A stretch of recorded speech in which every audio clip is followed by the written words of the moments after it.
नमस्कार, मैं हूँ वैशाली। ज्योतिर्लिंग महाकालेश्वर की कथा। इस भौतिक संसार में शीघ्र कल्याण करने वाला भगवान शिव को छोड़कर कोई दूसरा नहीं है। सचमुच भोले भंडारी है महादेव। यहाँ तक कि साधना करने वाला कोई बालक हो या वृद्ध, भगवान शिव कोई भेदभाव नहीं करते। ऐसे ही 12 ज्योतिर्लिंगों में एक ज्योतिर्लिंग है महाकालेश्वर। महाकालेश्वर का इतिहास एक नन्हे को बालक से जुड़ा है। इस बालक की भक्ति से प्रसन्न होकर महादेव ज्योतिर्लिंग के रूप में उज्जैनी में क्षिप्रा नदी के तट पर स्थापित हो गए। कहा जाता है कि जो भी क्षिप्रा नदी में स्नान करके ज्योतिर्लिंग महाकालेश्वर के दर्शन करता है, उसकी मनोकामना अवश्य पूरी होती है। इन महाकालेश्वर के स्थापित के संबंध में बड़ा ही रोचक इतिहास है। ये बात उस समय की है जब उज्जैनी में चंद्रसेन नाम का राजा राज करता था। राजा चंद्रसेन भगवान शिव का महान भक्त था। दूर दूर तक उसके भक्त की चर्चाएं होती थी। एक दिन जब वो महादेव शिव के ध्यान में लीन था, श्रीधर नाम का एक कोप बालक की दृष्टि उस पर पड़ी। राजा चंद्रसेन को शिव की आराधना करते देख उसे बड़ा कौतूहल हुआ। लौटते समय उस बालक ने पत्थर का टुकड़ा उठा लिया और घर आकर भगवान शिव के रूप में उसे पूजा करने लगा। खेल खेल में शुरू हुई इस पूजा में वो इतना लीन हो गया कि उसे समय का पता ही नहीं चला। उसकी माँ खाने के लिए उसे बुलाने आए, पर तब भी उसका ध्यान नहीं टिका।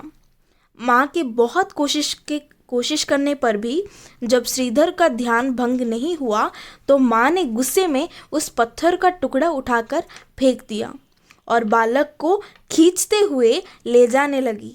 इस पर बालक रोने लगा। वो अपने शिव को छोड़कर कहीं जाने को तैयार ही नहीं था। माँ बहुत देर तक बालक को ले जाने की कोशिश की, पर सब बेकार हो गया। श्रीधर उस पत्थर के साधारण टुकड़े के लिए रो पड़ा और अंततः बेहोश होकर वहीं पर गिर पड़ा।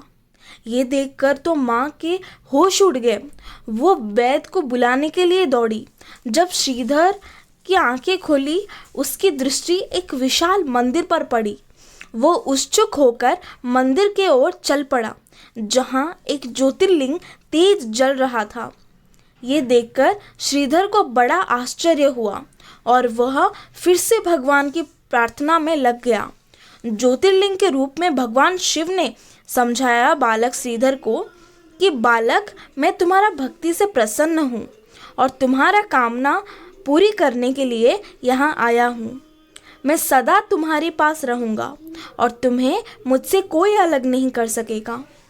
इधर श्रीधर की माँ जब वेद को लेकर आई तो आश्चर्य का कोई ठिकाना ही नहीं था। उसने दौड़कर श्रीधर को गले लगाया। देखते ही देखते वहाँ लोगों की भीड़ हो गई।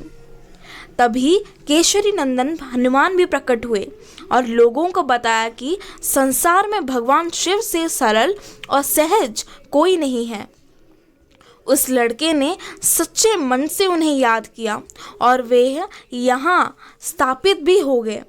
जो फल ऋषि मुनि हजारों वर्षों की साधना पर भी नहीं कर पाते, वह इस बालक ने खेल खेल में ही पा लिया। ये तो आशुतोष की कृपा का ही प्रसाद है।